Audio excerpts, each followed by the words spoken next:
The National Association of Police Athletic Activities League's youth organization welcomes you to its From the Voices of Youth virtual town hall series presented by Microsoft and supported by Extended Stay America. We thank you as well as our panelists for joining today's town hall event and anxiously look forward to having some great discussion and learning from each other, all in the name of youth. So now let's get started and meet today's panelists.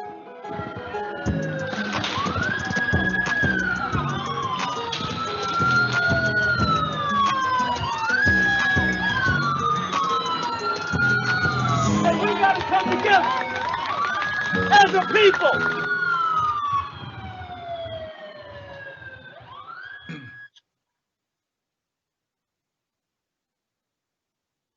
Welcome, welcome, welcome. First, I want to apologize. We're having a little technical difficulty, and but that's technology. So we've worked through it. I think we're ready to go. We are coming to you live from Henrico, Virginia, home of our Henrico PAL youth program. And first, I want to thank our sponsors, Microsoft, Extended Stay America, as well as Sports Engine, for all of their support of this great opportunity to hear from our young people. Because we got a little late start, I'm going to kind of move past a number of these niceties, if you will, so that we can kind of get into the meat and potatoes of what this is really about. So with that, I am going to bring forth our moderator, Sean Richardson, who's going to come up and start introducing some of the panelists for today. So Sean, let's unmute and let's introduce our student panel and let's get going. Good afternoon, everybody. My name is Sean Richardson. I'd like to introduce some of the panelists that we have here today. For our student panelists, we have Christopher Ridley coming in at Old Dominion University. He's a sophomore. He's done a lot of great things at Old Dominion. Next thing we have is Morgan Lewis. She's a James Madison University graduate. After that, we have, lastly, Taylor Kane, Virginia Wesleyan University graduate and now attending Virginia Commonwealth University. Along with myself, Bruce Sean Richardson, I'm a sophomore at Bridgewater College. Next up, I'd like to introduce the panelists that we have here today. Up first, we have Commonwealth attorney Shannon Taylor. Shannon Taylor has been working with the Commonwealth for many various years now, and she's also on the board at Henrico, the board on Henrico PAL. Then we have John Vitulkis on the board, County Manager John Vitulkis, and then we have Chief of Police Eric English here today, along with our celebrity panelists.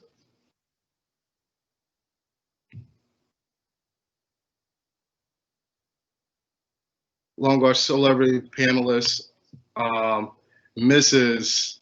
Excuse me, I'm sorry, Mrs. Goodson. Thank you for having us all here today.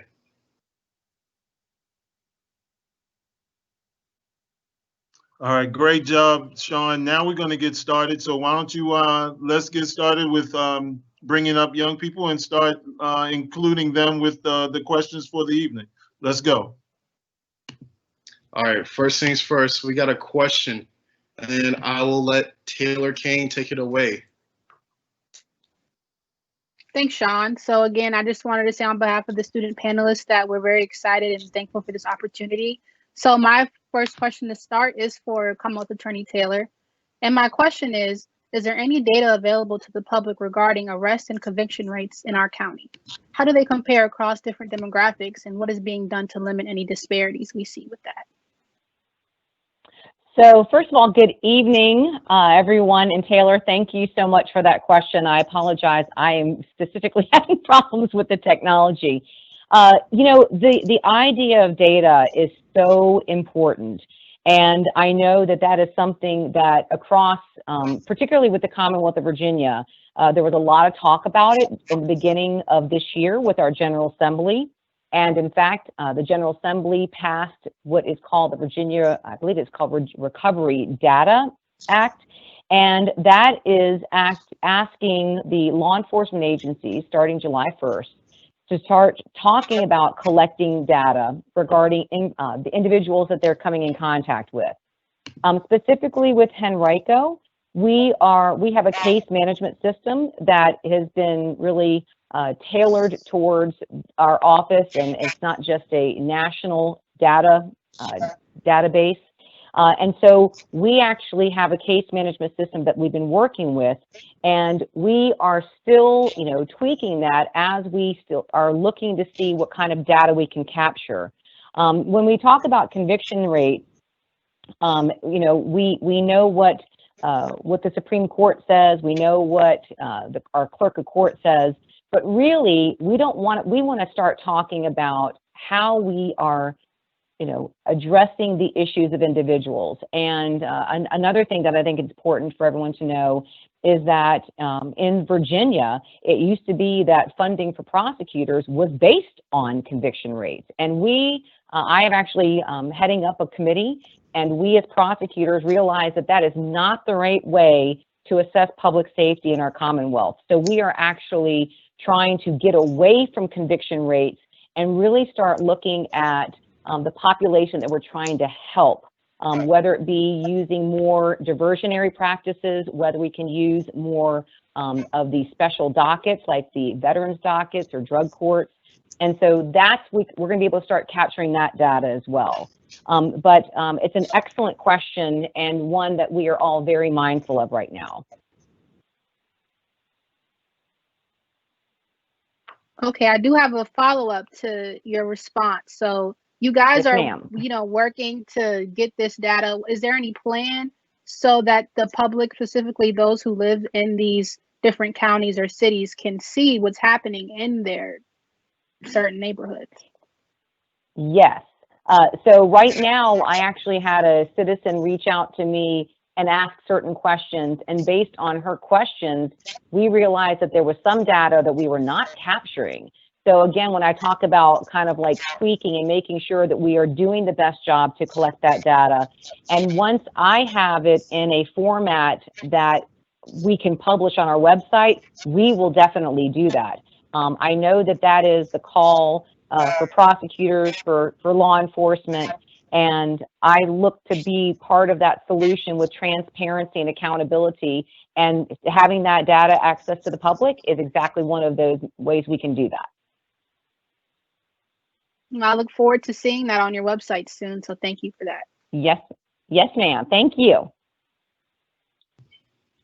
Thank you so much, Commonwealth Attorney Taylor, for that response right there.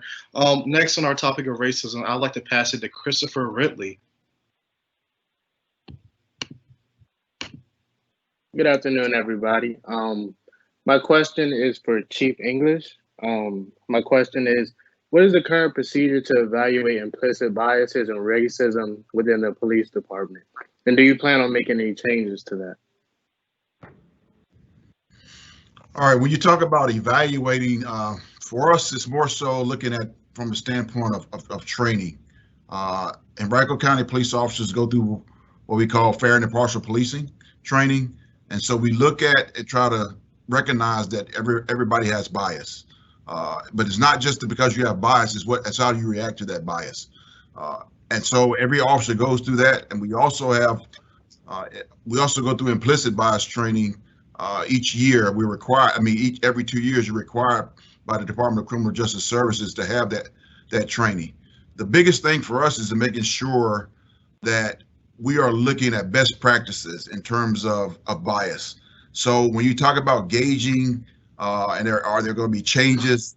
Yes, I think there needs to be more increased training as it goes towards racism and bias training. I think there needs to be an increase in that. And so those are going to be things that we're going to be looking at. But we're also going to make sure that we're having more oversight in what we're doing. So there is more accountability. So when you talk about bias, you talk about reviewing and having more oversight over body-worn camera video, looking at that, auditing those type of things to ensure that our officers are working above board, and overwhelmingly, most officers do, but we want to make sure we have that oversight so we don't run into some of the issues that we've seen across the country.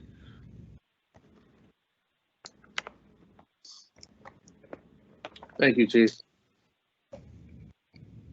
Thank you, Chris, and thank you, Chief. Next up, with our next question, we're going to pass it back again to Chris for a question for Ms. Goodson. Chris, take it away. Yes, this question is for Ms. Goodson. So, being that you retired from the WNBA, we see that, majority of players in the WNBA belong to racial minorities. And it's clear that, with the return of this WNBA season, that they tried to dedicate this season to address our country's long history of inequality, implicit bias, and racism. However, like in many other sports, ownership among teams severely lacks diversity and isn't representative of the players. In fact, the part owner of the Atlanta Dream publicly responded that she was disappointed the league is, quote unquote, inserting a political platform. How do you feel about this? First of all, thank you for having me here and giving me the opportunity to share this platform. I'm a PAL kid, and so anytime Jeff calls me to do something, he knows that I'm readily available, so I really do appreciate that.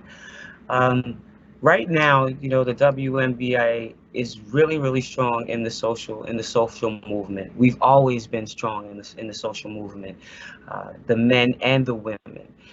Just right now, it's COVID, and everyone is at home, and all of this stuff is going on, and there's a lot of issues that are out there. So before the season had started, the leagues got together, the men and the women, and they tried to figure out a way that they could capture this, and which way it would be a positive way to capture it, in a way that everybody can accept it. And so we knew that some people were going to be able to sit down, to kneel down, most people, but we also knew that there were going to be some people that were going to stand up because, they're military. And all of my family is military. My father, my grandfather, my great-grandfather, my uncle, my cousin right now. So there's definitely a lot of issues. So we're trying to figure out how to appease all of that.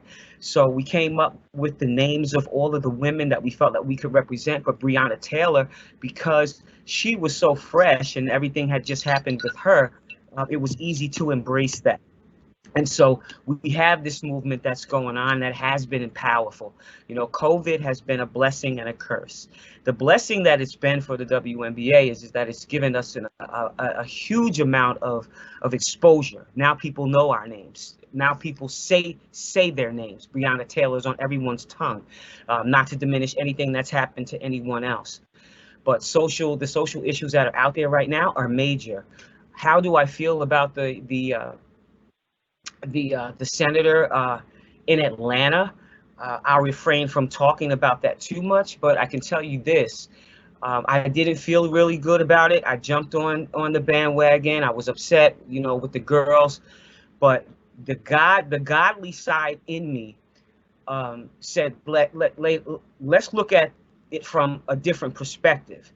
And if you look at it, that woman is running for office right now. So it's cutthroat, say anything at this point right now, which is unfortunate. I'm not saying that I agree with everything that she does. No. Would I like to have somebody in that position that would probably be more embracing? I find it kind of crazy that you're a woman and you're hating on women. And that's a generational curse that we need to break all across cultures. White, black, Puerto Rican, Haitian. This is females thing. That's a whole different issue. But the things that she did, it made us band together even stronger. And so it had gotten so tight that they decided that they wanted to sit out for 3 games because they needed to refocus. And then we came back. We're finishing up the season. Right now we're in the playoffs.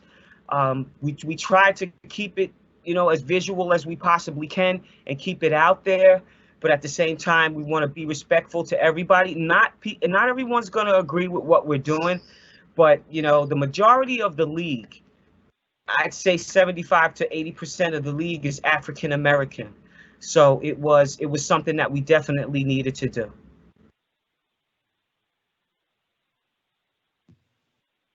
Thank you both. And Ms. Goodson, I would just like to say thank you personally for your activism and such like encouragement that you're giving in the movement of like what the NBA and WA is doing for social justice and racism.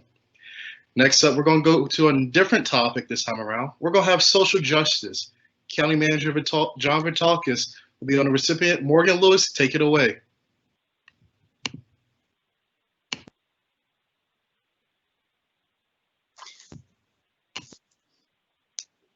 I can't hear you, Morgan.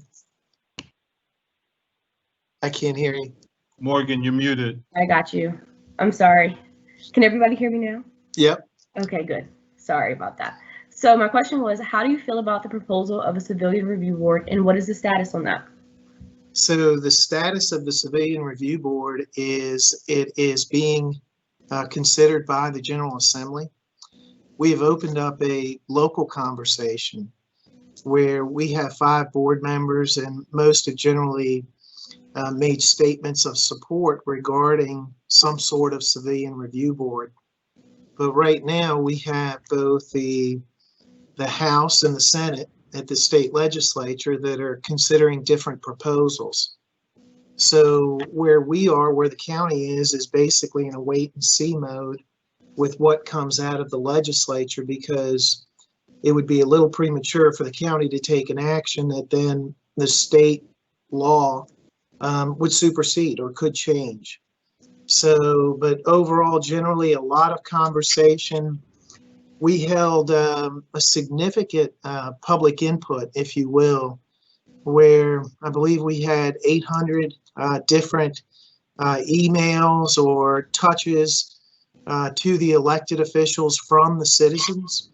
We said this would be basically the biggest public hearing in the county's history, longest, and it has been. A lot of good input. And civilian review boards, you know, if you look throughout the nation, there's so many different variations of what they do, the authority that they have, and ultimately, I think there's a lot that a civilian review board can offer, but ultimately it comes down to the men and women that you hire in the police department, in your local government. And I want to tell you, I am 25 years as a county employee, 8 as the county manager, and I have not been as excited as I have recently with the hiring of Chief Eric English. So Chief was in Harrisonburg, and he spent a career in the city of Richmond.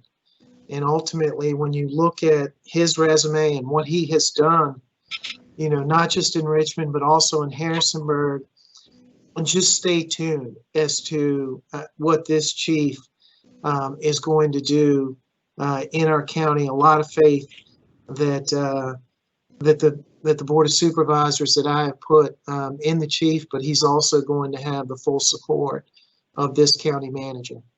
And before we shift, I simply want to say to each of the students, to Jeff, you know, what you all are doing here with forums like this, it matters.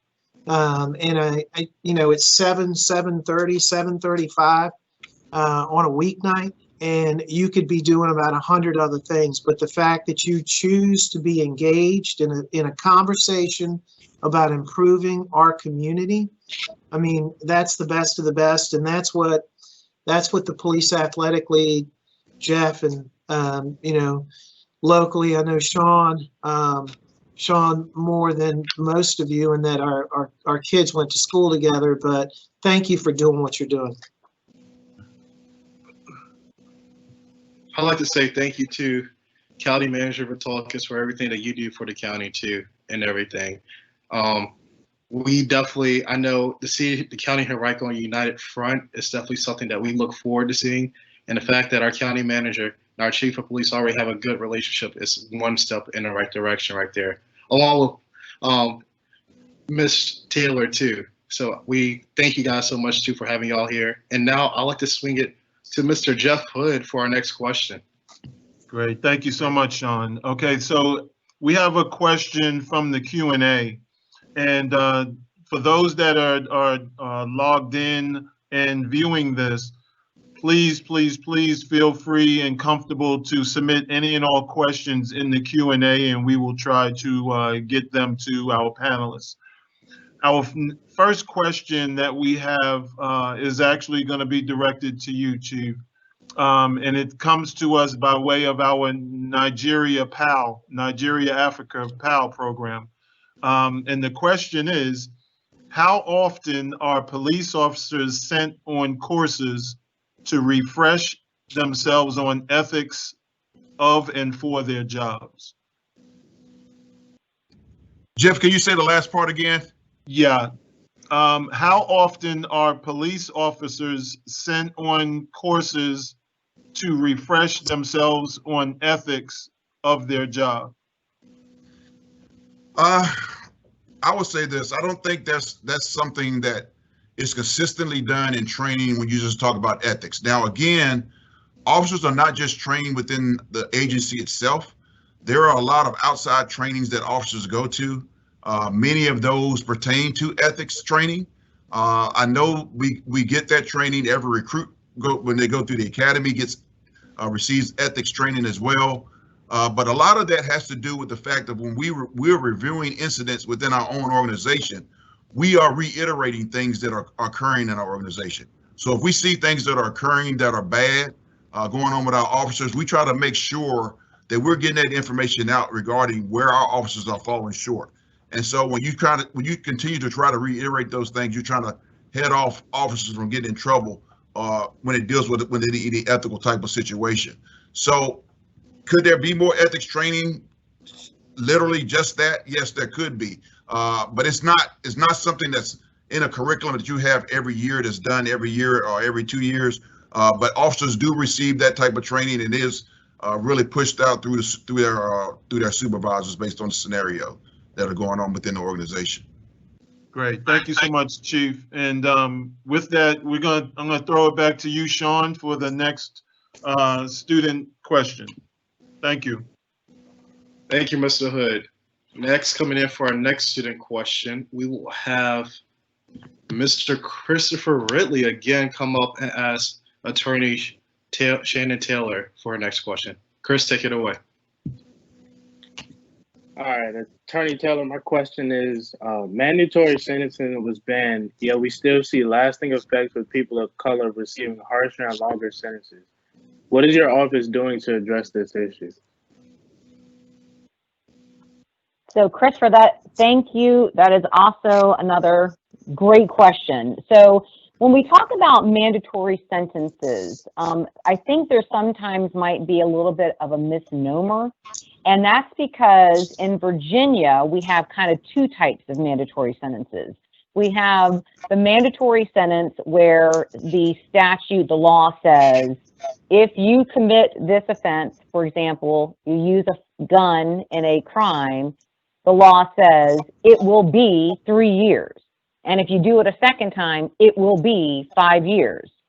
And then there's what we call the mandatory sentences when we're talking about when juries in Virginia have the ability to look at a particular crime. And the way in Virginia we have different classes of crimes. So you can have a felony that is 1 to 10 years or 1 to 5 years. But then you have other felonies that are like 5 to 40 or 20 to life. So in those situations, when a jury sees the sentencing range, for example, in that 5 to 40 range, they are told by the judge that they have to start at the low end. So that's kind of like that mandatory, quote unquote, time for the jury. The interesting thing, though, is in Virginia, the juries are just giving sentence recommendations. So that judge can take that quote unquote mandatory time of 5 years, and the court has the ability to suspend that time either in its entirety, or maybe the judge will suspend a portion of that. And that's the dialogue that's happening right now, because there is the argument that that African American people who are charged with certain crimes are being subjected to more of these crimes that have those mandatory times, and that when we look at the data, that the judges are not changing the jury verdicts in what I would use the word a substantial amount of those cases. So that's why you're seeing a movement in Virginia to give defendants the option of whether or not they want to have a jury who cannot change that bottom number, or go and let the judge handle the sentencing. But I think what's more important, because that's just one part of the system, is looking to see what the prosecutors are doing in terms of the types of charges they are going forward on. So, for example, in my office, and we're talking about it like right now, right as we speak, to really talk about having the assistants in my office to look at the type of cases that we're dealing with, to see that if the range of punishment can still be achieved without necessarily charging some of these crimes that have that high bottom number for juries, because we want to respect that individuals have a constitutional right to have a jury, you know, find them guilty or innocent. And right now they have that constitutional right to allow the jury to make that recommendation. But we can do a better job to try to make things more equitable by going forward on the right types of cases in each individual scenario. Now, of course, that can be a policy, but as I hope we can all appreciate, it depends on the, you know, the facts and circumstances of a case. And we want to make sure that we're balancing out the equity and fairness of individuals who are charged, and also looking at victims' rights, and also trying to see if we can make the best resolution to respect the Constitution and keep our community safe.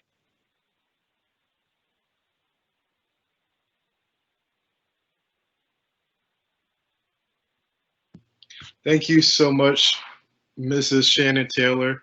Appreciate the clarification along the lines of like how the process works and everything.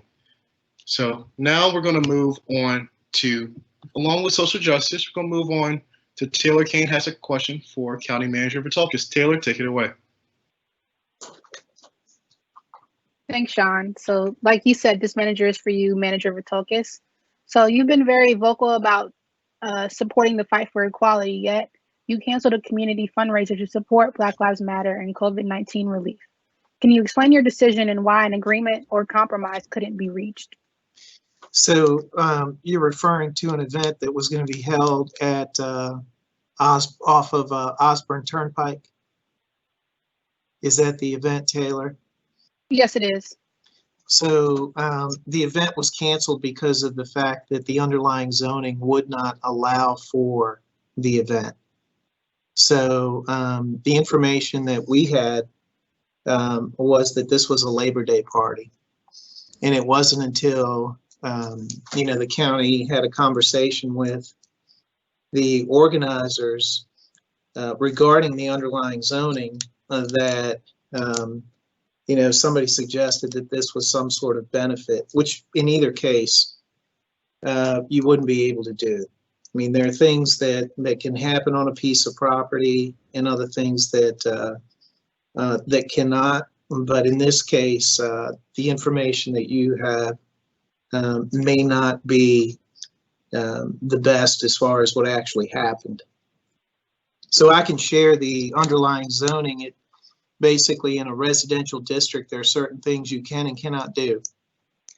And a party with hundreds of participants that I think the going rate was somewhere in the neighborhood of $150 per head in the middle of COVID, could actually have run against the governor's orders, but I know where you're getting the information. It's not true. So I'd be more than happy to have a one-on-one with you as a sidebar. this was not some sort of benefit. It wasn't a benefit until, it was canceled. Okay. Did that answer your question, Taylor? In a way, so it wasn't a benefit. So was there any way a compromise could have been reached so or can you explain more to what the event was supposed to be, or is that something The you'd rather event keep private? so excuse my language, but the event flyer that I had was entitled Badass Labor Day Party. And there were a number of, the numbers that we had estimated were in the hundreds. So right now you can't go over 250 folks. So that was a concern.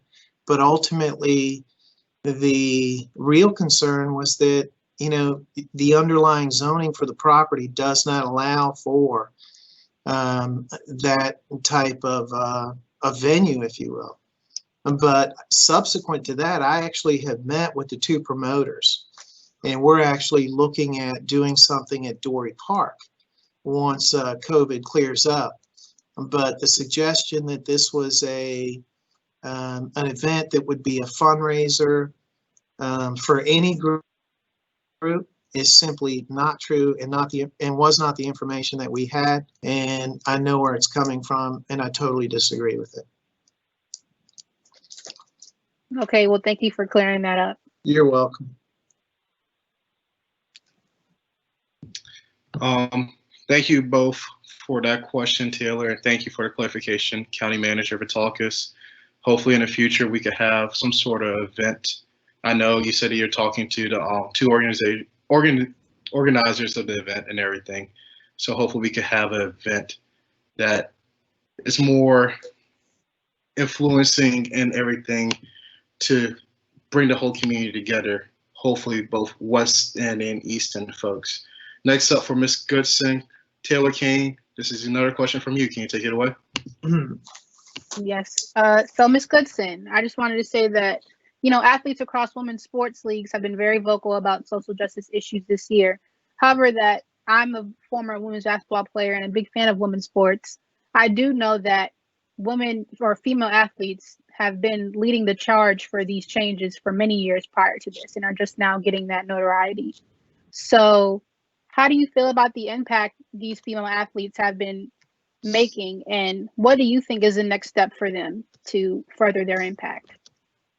I think it's actually absolutely fantastic, the impact that they've made, this year as far as social justice is concerned. And I mean, I can tell you, we've dealt with this all of our lives. This is something that we as females, we are born into this. We're born into the glass ceiling. So for us, it's nothing to make a decision to do the right thing and to get out there to advocate for other women.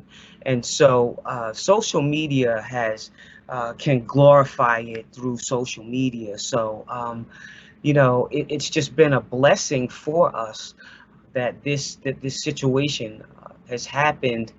And I'm not saying that COVID is the greatest thing in the world, because it hasn't. It's affected all of our families, and we've changed our lives completely. And so, sitting at home, and all of us had to sit at home at some point in time, we've all got the opportunity to kind of sit and think about who we are and where we want to be in the future, because you have that kind of time.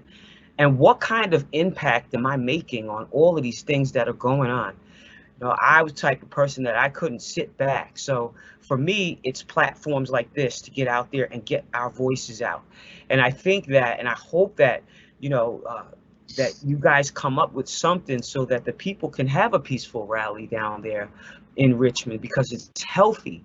It's healthy for people to be able to vent, and get it out of their systems so that they can move on. And then we disagree to agree. And so I've had the opportunity to be a part of a lot of things. I'm here in Bayonne, New Jersey, and we had a Black Lives movement like about 3 months ago, and it was during when COVID was really hot, and so everybody was out there with their masks on, and just really being COVID, being safe. And we did what we needed to do so that the people in the city of Bayonne could understand, because it was, there's racial tension everywhere, conservative racial tension everywhere, and there's nowhere that you can go. I was having a conversation. I have a podcast, and that's what came out of COVID for me. It's like, what am I going to do to make a difference? So I started podcasting and getting my voice out there. I have a platform. I have other WNBA players. I'm going to be on another platform on Monday. That's going to be a roundtable with WNBA players, and we're going to sit and we're going to talk about it.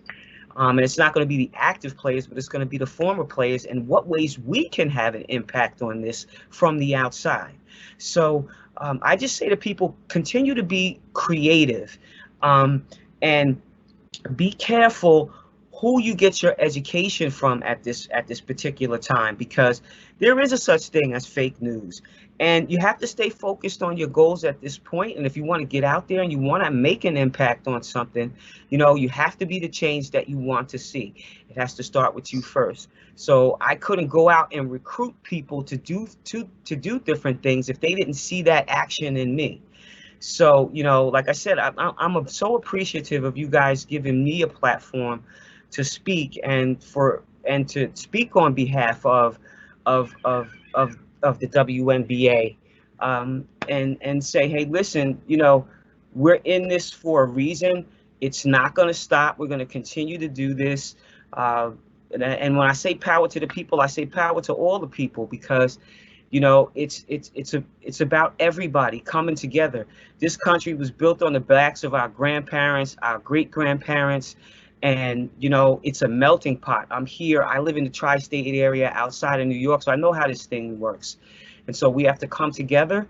Great minds that come together always bring about great change. And so I'm looking forward to some of the things that we're going to sit down and we're going to talk about moving forward.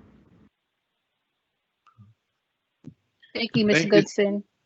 Oops, sorry. Thank you so much, Ms. Goodson, too, for using your platform for something that you truly believe in, that you feel like truly motivated about too. Just a little bit of reminder. Hey guys, if you guys have any questions whatsoever throughout the whole stream, please go ahead and type your questions in the Q&A section. We definitely want to hear from that.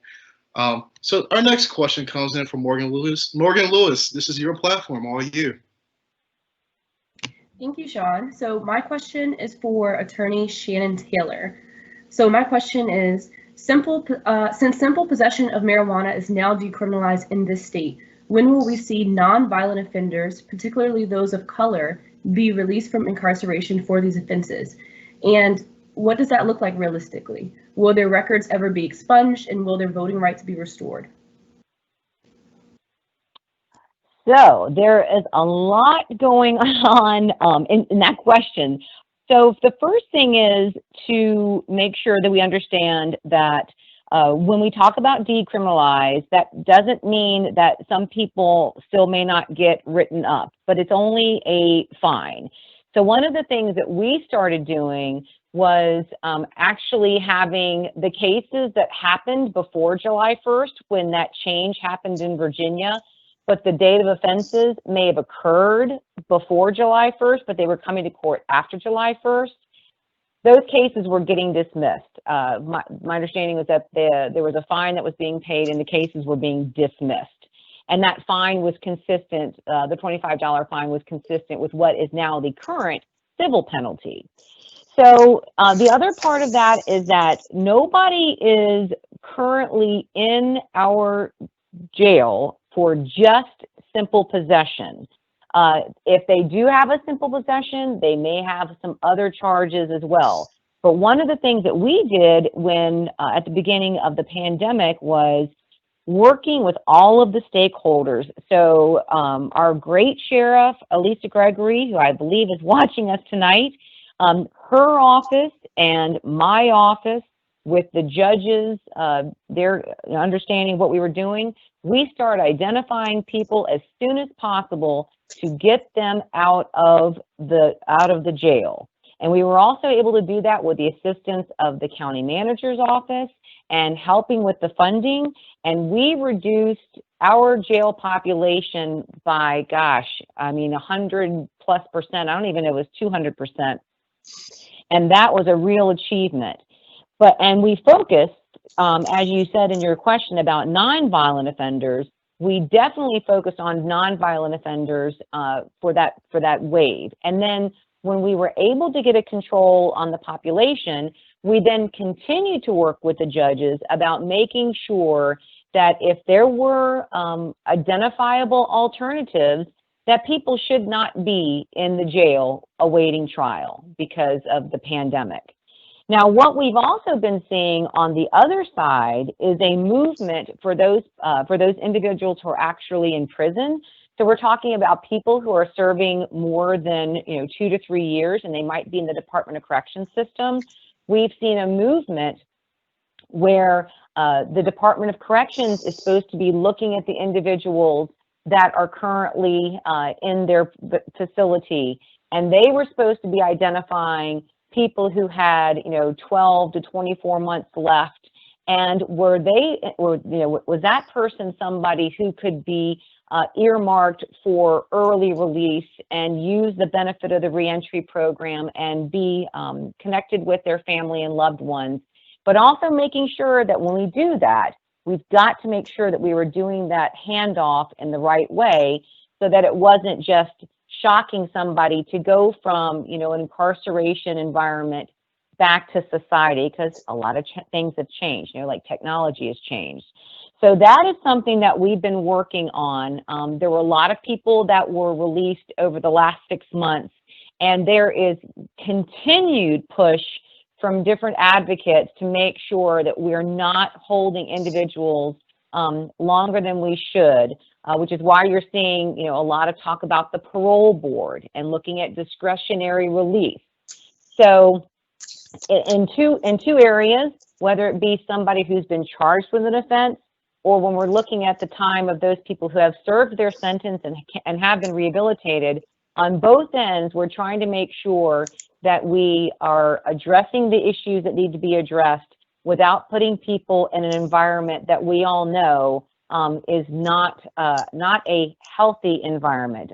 For all of the good things that we've done to undertake safe and COVID-free, I just heard a story on NPR today about 2 of the federal systems, like the Federal Correctional Institute in Petersburg, having a huge increase, spike of cases. So even though we try our best to make sure that everything is can be COVID-free, we can't always guarantee that. So we're trying to do that balance of making sure that we have people in good positions in environments that are safe, and also making sure we're giving them safe environments when we release them to go home, and then also have them with conditions where they are able to address whatever needs we need them to address with the resources that are out there to help them. Thank you so much, Ms. Taylor, for that amazing response, just clarifying so much throughout the whole time. We're going to move on to our next topic, community reform. Christopher Ridley, go ahead. Thank you, Sean. My question is for Chief English. You've mentioned that your top goal is to improve community relations by collaborating with its members. What do you plan to do during your first 100 days to achieve this goal? So very, very good question. And I will tell you that COVID has not been a friend of mine when it comes to me wanting to really get out and collaborate with my community. I'd really appreciate this conversation we're having, but I would tell you I would rather be sitting in front of you all having a one face-to-face conversation. But I can tell you the first 100 days, one of the things that I've been looking at is trying to ensure internally that our policies are amenable to what's going on in today's society. And I want to make sure that they reflect on what I want our community, how it represents our community and what's best for our community. So one of the things I've also looked at is I have what I call a Chiefs Advisory Board, and I've had conversations with members of the board One of the things I want to do is try to increase that board with more community members, but also I want them to be a part of that conversation when it comes to talking about policy. I think people, our citizens should have a voice in how they want their communities policed. And so I'm looking at making sure that we have some conversations in regards to that. And anytime that community members want to have conversations about how we're policing, I think is important. When I talk about policy, I talk about being transparent. You know, eventually what you all will see is you will see our policies out on our website. What we do is not a secret. Most of what we do, I'll say most of what we do, 99% of what we do is not a secret. So our citizens should know how we are supposed to operate and the guidelines that we have. And so in terms of that, I've had a lot of community conversations. I've fielded a lot of phone calls. Like I said, I'm on my 3rd week here now, but I fielded a lot of phone calls and conversations, and people want to be a part of what they want this new policing to look like. And that's exciting for me because I welcome that. We don't have all the answers, and we don't live in the communities. Many of us don't live in the same communities. And so our citizens know what's going on. And so they need to be a part of that. And I plan to include the citizens in how we operate and how we police their communities. As a follow-up, Chief, how do you see Henrico Powell contributing to improving community relations? Well, I think for us is us being more involved with our PAL kids. You know, I think we have a very good relationship as it stands now, but we can always do more. Getting more of us involved in the PAL program and more involved with our PAL youth. And I think as we build that relationship with our PAL kids, they can kind of expand that to their communities and show that, you know, we are out here. We do care about our youth. We do care about what's going on in Henrico County. And so I think as we have a good relationship, people will kind of understand that it's just not all about being policing and arresting people. It's about building those relationships and getting to know our communities and getting to know our youth. So I think that partnership that we have is extremely important as we move forward.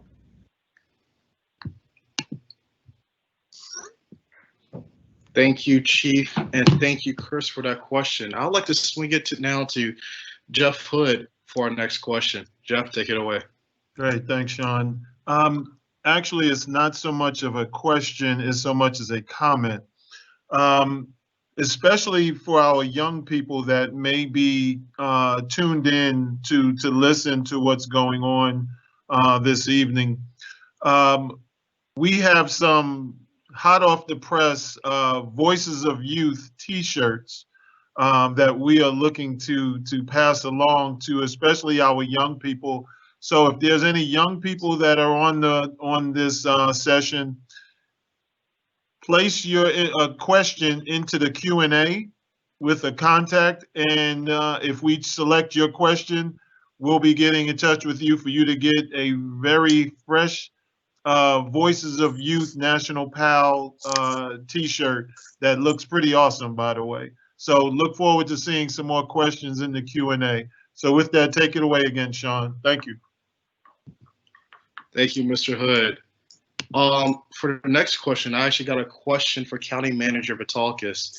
County Manager, research shows that a lot more money is spent per student in the East End, yet there are glaring discrepancies that I have personally seen having attended the East End from kindergarten through 8th grade. And as you know, graduating from the same school that your son graduated from 9th to 12th grade over in the West End.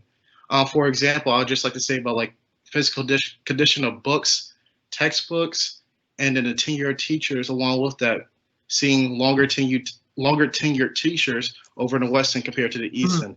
Can you discuss the quality between schools throughout the county for me? So we have 72 schools in the county, 52,000 students. You know, Sean, I know exactly. I mean, I'll give you an example, but then I'll go back and talk about how the county funds schools in general. So you and James graduated the same year. James has a sister who played soccer at Glen Allen High School a number of years ago. And that team, I think, did did really well. But I remember one particular time when I was able to go see her, and there was a team from a school in the eastern portion of the county, and they were using different size soccer balls. So in high school, you use, I think it's a size 5 soccer ball. They had 3s, they had 4s. Some balls were older. And so I asked our athletic director, I said, hey, what's going on here? Why is this visiting team's athletic equipment, why does it look like that? And the response I got was, well, John, you remember when you joined the boosters? How much did you pay? And personally, I mean, my family paid, I think it was $300-400 that year. You don't have the ability to do that countywide. And so, but when you look at how we fund schools in the county, the Board of Supervisors makes an appropriation for all schools to the school board. And ultimately, you know, there has been, I think, a great intentionality. And Sean, that was a very, I mean, astute observation in that we actually spend more per student in the East than we do in the West. If you look at the Fairfield district, I think $10,000, almost $400, Varina, $10,300, and then you go to Three Chop where we're spending just at $9,000 a student. That changed a number of years ago, very intentional. But when you look at, you know, projects that make a difference, look at the new Highland Springs High School, $100 million facility that, you know, wasn't even in the 2016 referendum, but Mr. Nelson, the Varina board member, was able to convince, you know, the rest of the Board of Supervisors that this was basically an equity project. You look at the Laburnum corridor in the Fairfield Magisterial District, where you have Frank Thornton that has put together a rec center, an aquatic facility, a library, a fire station. I mean, and it started with landscaping medians a number of years ago. So I'm in my 8th year as a county manager, and I remember one of the first things I wanted to do was we had a declining apartment complex, and there was a lot of crime. There were a lot of calls for service, but ultimately there were people that felt, you know, they couldn't reach out to their government and be heard. And so we started by planting bushes in the median. And, you know, when I first asked our public works folks to start planting bushes in the median all of Burnham Avenue, you would have thought, and I'm Greek, so English is my second language, you would have thought I was speaking in Greek to them. And the reality is that when you start with certain things and continue over and over and over and over again, I mean, the reality is, Sean, I'm now getting questions from board members in the West about you're funding another project in the East. I mean, in the East, what you also have is you have most of the open space that we have in our county. Slowly, in the past several years, the county has acquired almost 9,000 acres of open space in eastern Henrico. So when you talk about the future of the county and you talk about what is possible and with intentionality, I mean, the future's in the East. There's no question, but your observation about, you know, why is it that schools got so old in the East? It's because that's where the first schools were built. And so they were the oldest schools, and with 72 schools, we've been working on a number of facilities. But again, very astute observation. And Chris, I want to, if I can, just say one thing about your question about PAL. So, you know, what you're doing here, these forums, obviously very helpful, but you know, this county has 4,000 employees. We are always hiring. So we have one of the most robust internship programs in the whole region. So send me a note, get involved. I mean, come help us solve some of the questions that, you know, Taylor, you know, what you referred to. And that's the way you do it, is become involved, come work for the county. Look from the inside and then form even more educated opinions. But absolutely, the fact that you knew, Sean, that we spend differently in each district just shows how involved you've already been. Thank you, Mr. Vitalkis. Do you mind if I ask you a follow-up? Please. So, after you said that, like, Mr. Thornton and also Mr. Nelson, they have to basically, from what I'm hearing, like, beg in your opinion. I know Mr. Schmidt, who's the Brooklyn, I believe Brooklyn supervisor, if I'm correct. I've graduated with his daughter back in high school. Why do you think it became to that point where Mr. Nelson basically had to beg for a high school to be built over on the East End compared to the West End, where you have Deep Run, Glen Allen, and all those schools like Godwin being updated constantly? Well, Mr. Now, and so 8 years as a county manager, I haven't seen a whole lot of division on this board. So when elected officials run, they identify with one party or another, but ultimately when you get into local government, you realize that roads and potholes don't have R's or D's behind them. And so this group has worked very, very well. Mr. Nelson didn't beg. What Mr. Nelson did was make a compelling he made a compelling argument about why funding $100 million for a new high school was actually a good thing. You actually see the same thing, Sean, at Tucker High School, one of the oldest high schools. So this whole conversation started with Tucker, and we were going to rebuild a 62-year-old high school, basically, remodel it. And that made no sense. So we started having conversations about, well, what's the, do we rebuild or build it new? And then how can you do Tucker when Highland Springs is 10 years older? So that was the conversation, and all 5 board members rallied. And now you see both of those schools coming out of the ground. And it really is, I think it's a source of pride, but it's also a clear source of community revitalization and redevelopment in both of those corridors.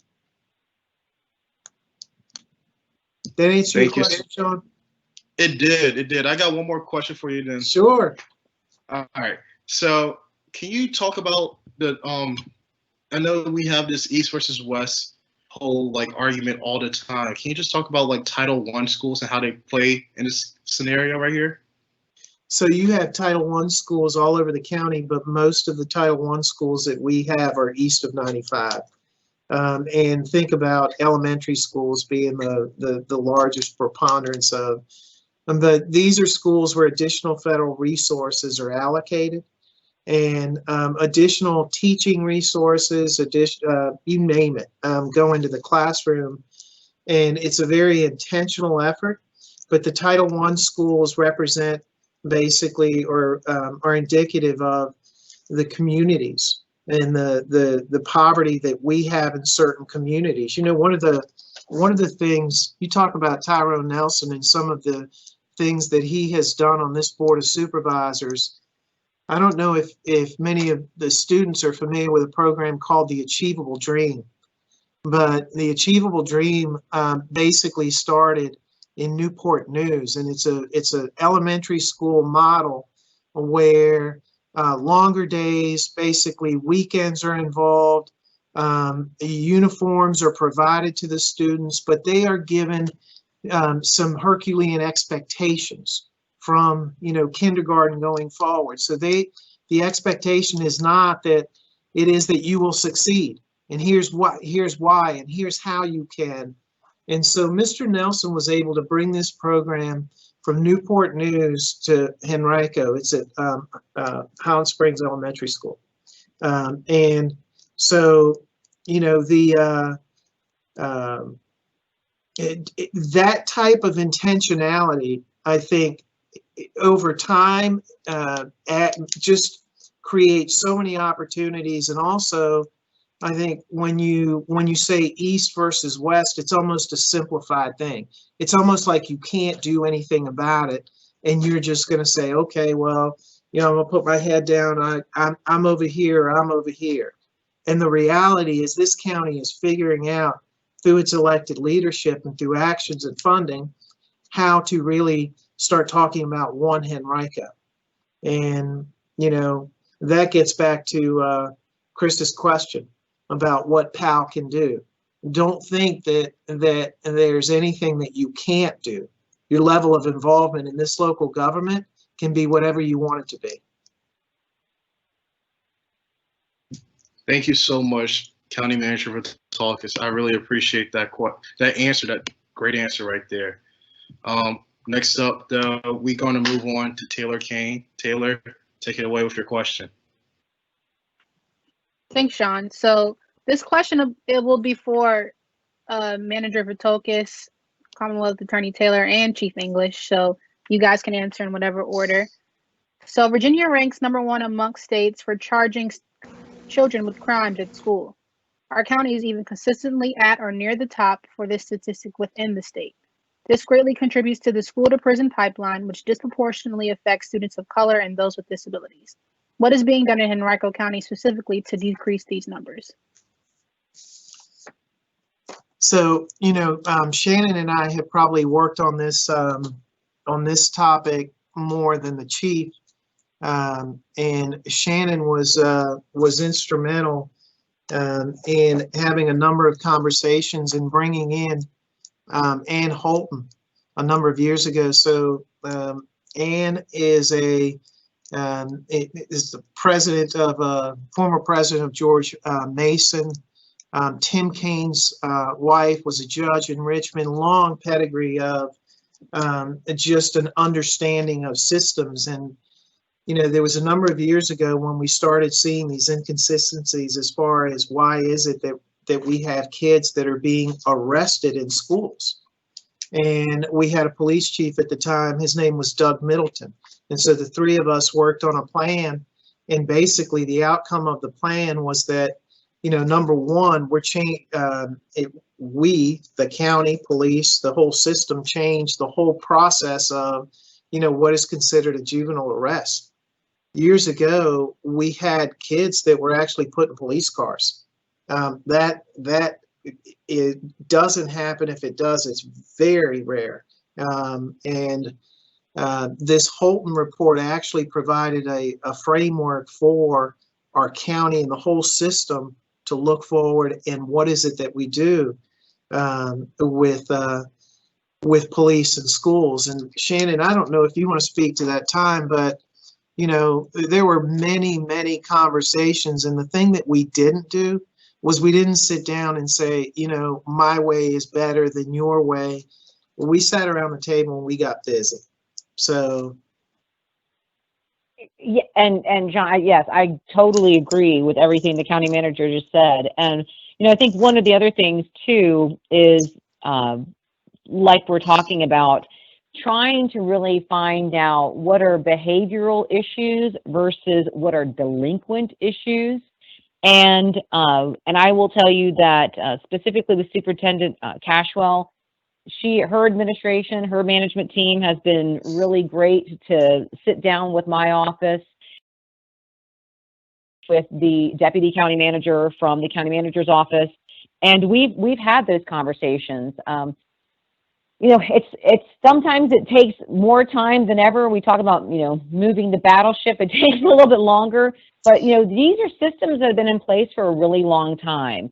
And so the best news is that, first of all, you've got a school superintendent who is being really great about sitting down. We were having great conversations. And when I say great, meaning productive conversations about truancy, which also leads into the idea of certain behavioral aspects.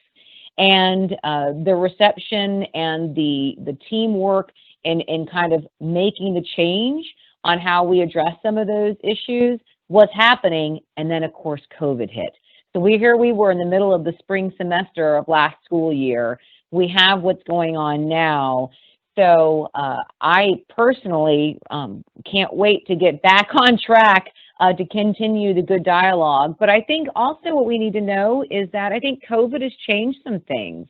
I think when we talk about what the school budget has in terms of having counselors and school psychiatrists, and what kind of staffing is available for particular schools, that's something that the school board, that's their bailiwick about how the funding is being used. But I certainly just want to continue to echo, first of all, my commitment to working with schools and the county manager's office in this endeavor.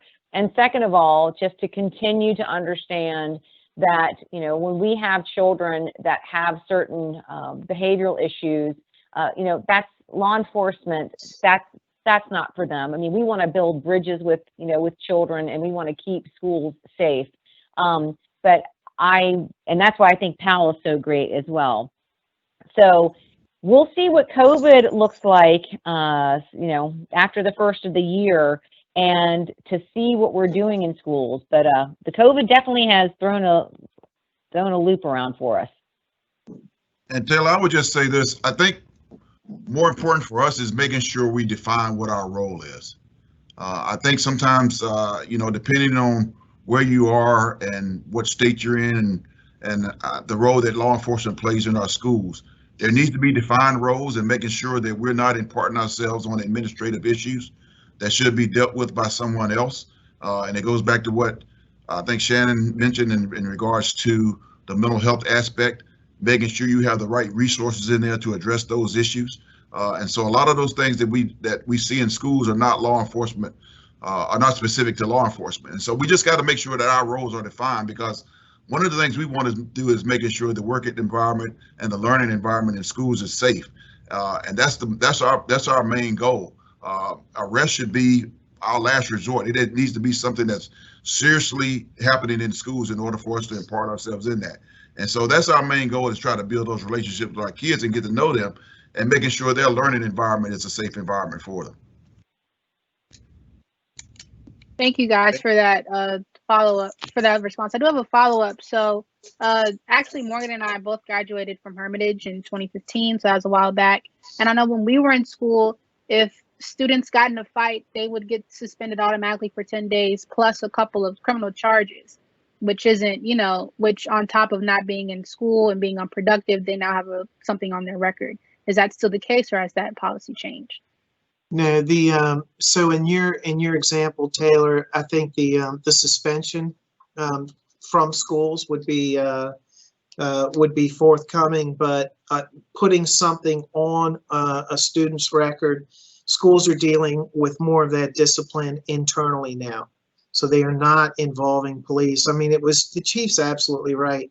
There's no reason for a police officer to have, you know, to get involved in certain things. And what was happening was I feel like our administrators were using police almost as a crutch, because they were there. It was easy, but it was it's Dr. Cashwell, but it was also the former superintendent that started this effort, and the school board that has followed through. So you are seeing, and have seen since you went to Hermitage, a significant change in the way that student discipline is meted out, and what marks, you know, against you as far as any kind of record.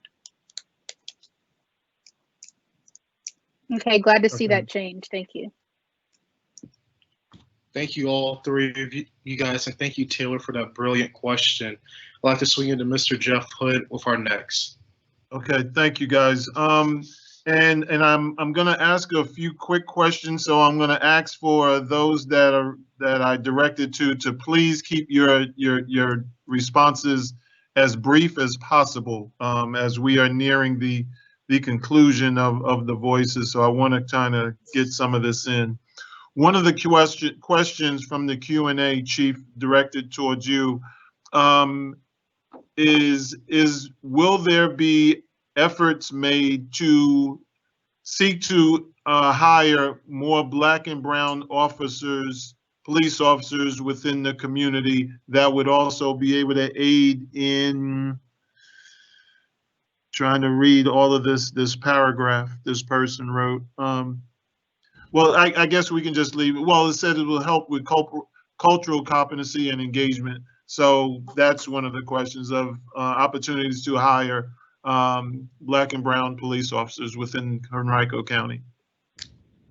That's a very, very good question, and I will tell you that that's one of our main efforts that we're we're going to really push towards. I met with my team earlier today. We've been talking about recruitment, and that's going to be a strong push for us to making sure that we have a method about going out and looking for the folks that we want to come into our agency. As I've always mentioned, we need to, our department needs to reflect our community. And so we're going to be pushing towards that. We talk about hiring more minorities. That's what we're going to be looking at. We need to also bring in more females in our organization as well.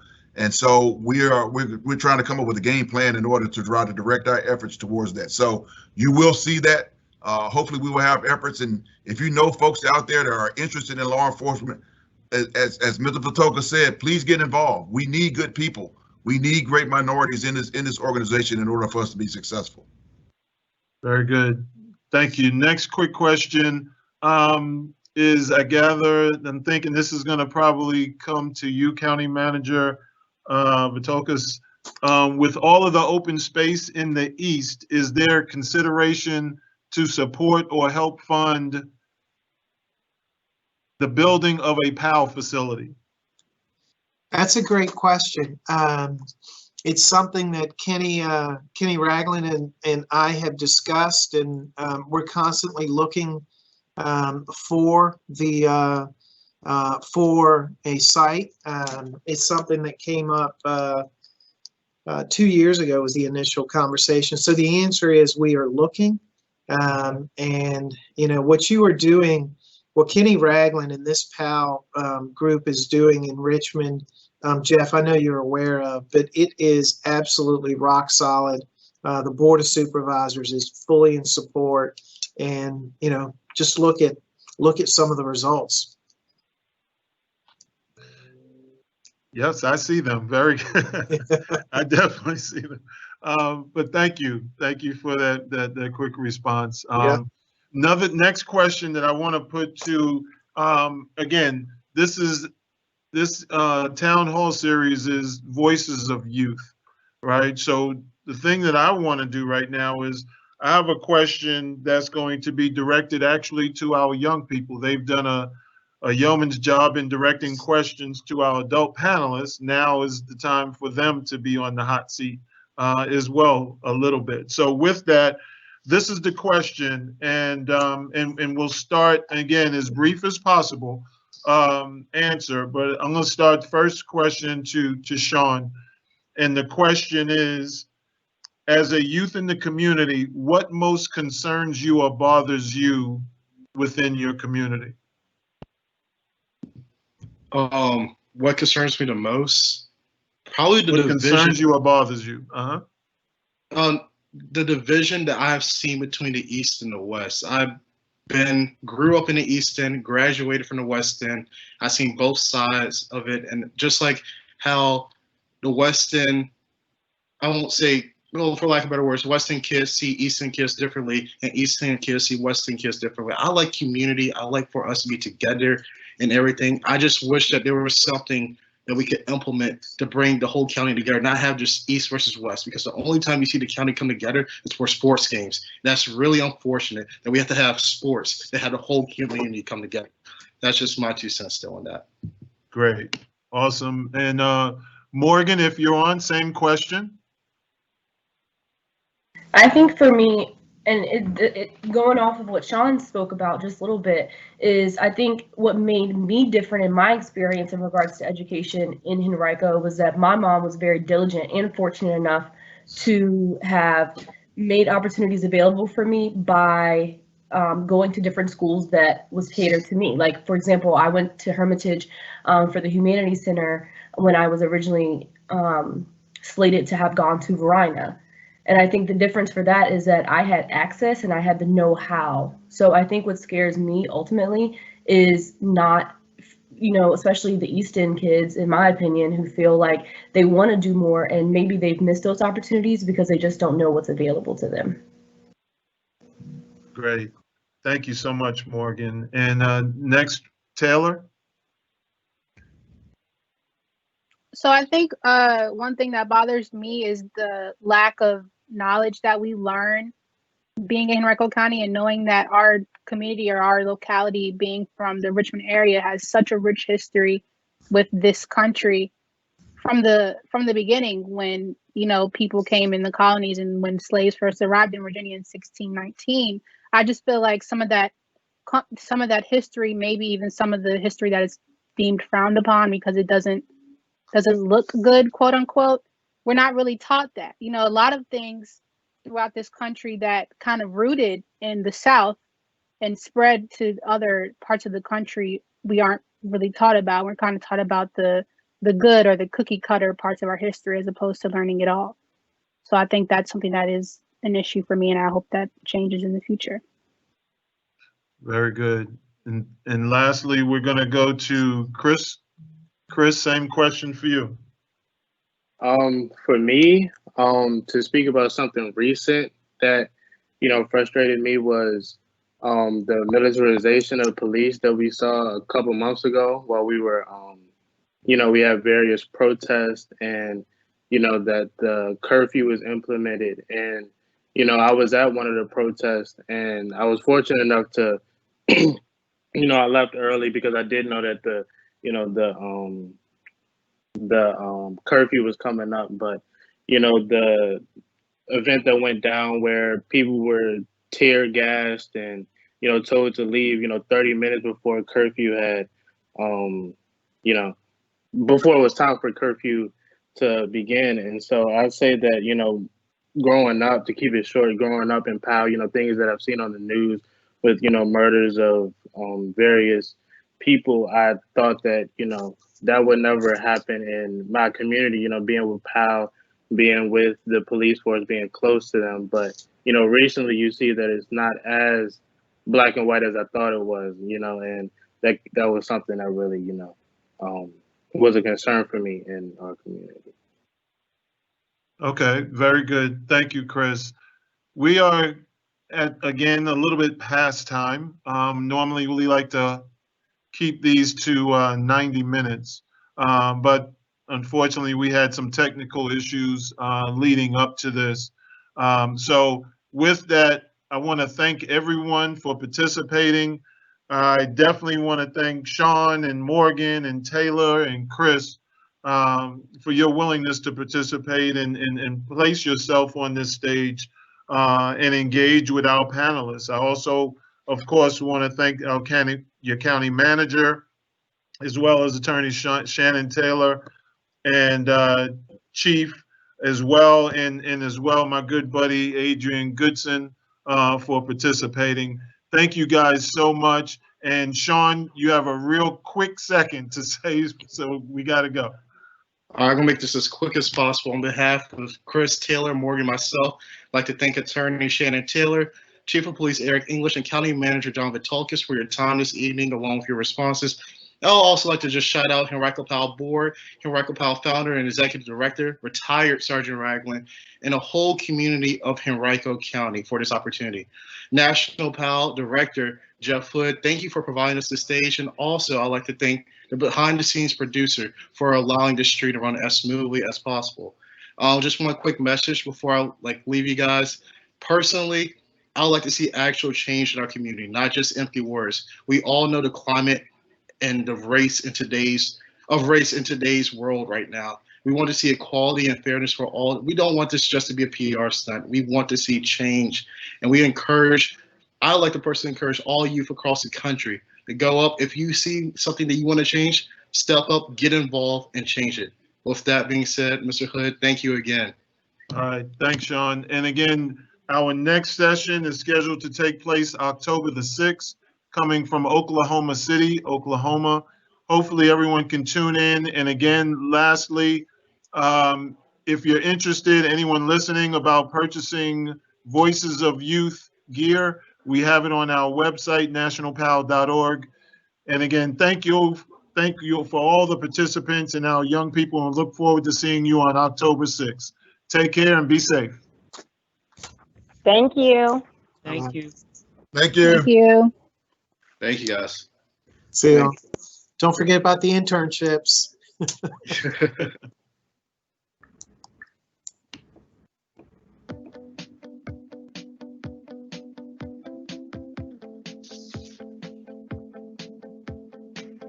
We staying on for a second, or we just how you all getting?